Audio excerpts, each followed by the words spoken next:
दे धडक बेधडक आपल्या परिसरातील ताज्या घडामोडी, घटना, समस्या, विविध क्षेत्रातील सर्वदूर बातम्या पाहण्यासाठी लोकशक्ती लाईव्ह न्यूज चॅनलला सबस्क्राईब करा आणि नोटिफिकेशन मिळवण्यासाठी बेल आयकॉनला प्रेस करा. रोहा अष्टमी नगरपरिषदेने लागू केलेल्या वाढीव नळपट्टी विरोधात शिवसेना उद्धव बाळासाहेब ठाकरे पक्षाने आक्रमक भूमिका घेतली असून प्रशासनाने तत्काळ निर्णय मागे न घेतल्यास 22 जूनपासून नगरपरिषद कार्यालयासमोर बेमुदत उपोषण आंदोलन छेडण्याचा इशारा देण्यात आला आहे. शिवसेना रोहा शहरप्रमुख राजेश काफरे यांनी ही भूमिका जाहीर करत सर्व रोहेकर नागरिकांना या जनआंदोलनात सहभागी होण्याचे आवाहन केले आहे. वाढीव नळपट्टीमुळे सर्वसामान्य नागरिकांवर अन्यायकारक आर्थिक भार टाकण्यात आल्याचा आरोप शिवसेनेकडून करण्यात आला आहे. वाढीव नळपट्टीचा निर्णय मागे घेण्यासाठी शिवसेनेने यापूर्वी 10 मार्च रोजी नगराध्यक्ष आणि मुख्याधिकाऱ्यांना निवेदन दिले होते. मात्र त्यानंतरही प्रशासनाने कोणतीही ठोस भूमिका न घेतल्याने 2 जून रोजी पुन्हा स्मरणपत्र सादर करण्यात आले. या स्मरणपत्रात 19 जूनपर्यंत वाढीव नळपट्टी कमी न केल्यास 22 जूनपासून बेमुदत उपोषण सुरू करण्यात येईल असा स्पष्ट इशारा देण्यात आला आहे. या आंदोलनाबाबत उपविभागीय अधिकारी, तहसील कार्यालय आणि पोलीस प्रशासनालाही अधिकृतपणे माहिती देण्यात आली आहे. नागरिकांच्या खिशावर टाकलेला अतिरिक्त आर्थिक बोजा सहन केला जाणार नाही. प्रशासनाने तातडीने निर्णयाचा पुनर्विचार करावा, अन्यथा लोकशाही मार्गाने तीव्र लढा उभारला जाईल अशी भूमिका शिवसेनेने घेतली आहे.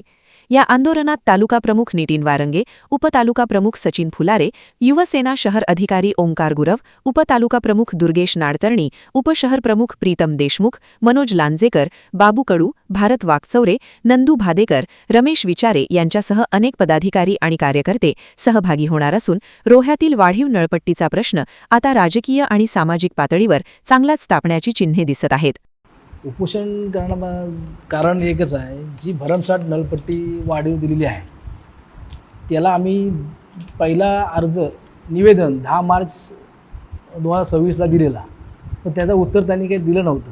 म्हणून त्यांना स्मरणपत्र म्हणून 2 जूनला आम्ही परतसुद्धा त्यांना दिलेलं आहे आणि त्यात उल्लेख केला की जर तुम्ही नळपट्टी भरमसाठ नळपट्टी जी वाढलेली आहे ती कमी नाही केली तर आम्ही उपोषण अमरण उपोषण तुमच्या प्रांगणात करू. पण त्यांनी काही दखल घेतलेली दिसत नाही आहे. त्यामुळे आज आम्ही पक्षाची सभा घेतलेली आहे, मिटिंग लावलेली आहे आणि असं मिटिंग मी ठरलं आहे की सोमवारी 22 तारखेपासून अमरण उपोषणाला आम्ही 10 वाजता नगर प्रांगणात बसणार आहोत. अधिकारी चर्चा केली नाही, पण आज नगरपालिकेचा लेटर मला आला खर्चाचा तपशील. त्या तपशीलमधला सरळ दिसतं आहे की ते सगळं खोटं आम्हाला दिलेलं आहे. त्यांनी जे अक्षरशः 25 लाख रुपये त्यांनी काय दिले तर नोकर पगार, म्हणजे शासनाकडं पगार काही येत नाही का कर्मचाऱ्यांना, या बऱ्याचशा गोष्टी त्या आहेत. त्यात आम्हाला काही खोलवर जायचं नाही. आम्हाला एकच आमचं ठरलं आहे की जी भरमसाठ नळपट्टी वाढलेली आहे ती त्वरित कमी करा, नाहीतर आम्ही अमरण उपोषणाला बसणार आहोत 22 तारखेपासून. जर 19 नाही केली तर आम्ही 22 तारखेला सोमवारी 10 वाजता उपोषणाला बसणार म्हणजे बसणार. हिंदू सम्राट बाळासाहेब ठाकरे यांनी आम्हाला 80% समाजकारण आणि 20% राजकारण याची शिकवण दिलेली आहे आणि या माध्यमातून आम्ही रोहेकरांच्या जनतेसाठी अमरण उपोषण 22 तारखेपासून घेतलेलं आहे आणि हा उपोषण आम्ही पूर्ण ताकदीनेचे आणि पूर्ण सर्वांना सांगून या उपोषणाला आम्ही सुरुवात करणार आहोत.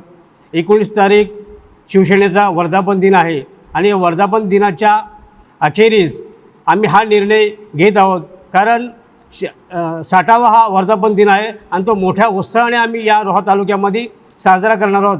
परंतु जे रोहेकर जनतेचे जे हाल होत आहेत जनतेचे, की शासनाने वाढवलेली रोहा नगरपालिकेने वाढवलेली जी नळपट्टी आहे त्या नळपट्टीच्या विरोधात आम्ही हा आंदोलन छेडत आहोत. कारण का ही जी नळपट्टी आहे ही जी 8 वर्षे वाढलेली नाही, त्याच्यानंतर एकदम लोकांना 55% वाढ त्याच्यामध्ये केलेली आहे. ही नियमाच्या बाहेर केलेली वाढ आहे, त्यांना तेवढी वाढ करता येत नाही आहे. त्याच्यामुळे आम्ही हा पूर्ण तालुक्याचा हा जो सर्व शिवसैनिक आमचे त्या दिवशी उपस्थित राहणार आहेत आणि मोठ्या ताकदीने आम्ही हा जो उपोषण आहे हा उपोषण आम्ही सक्सेस करणार आहोत. लोकशक्ती लाईव्हसाठी अक्षय जाधव, रोहा. अशाच सच्चाई दर्शवणाऱ्या बातम्या पाहण्यासाठी लोकशक्ती लाईव्ह न्यूज चॅनलला लाईक करा, शेअर करा आणि सबस्क्राईब करा.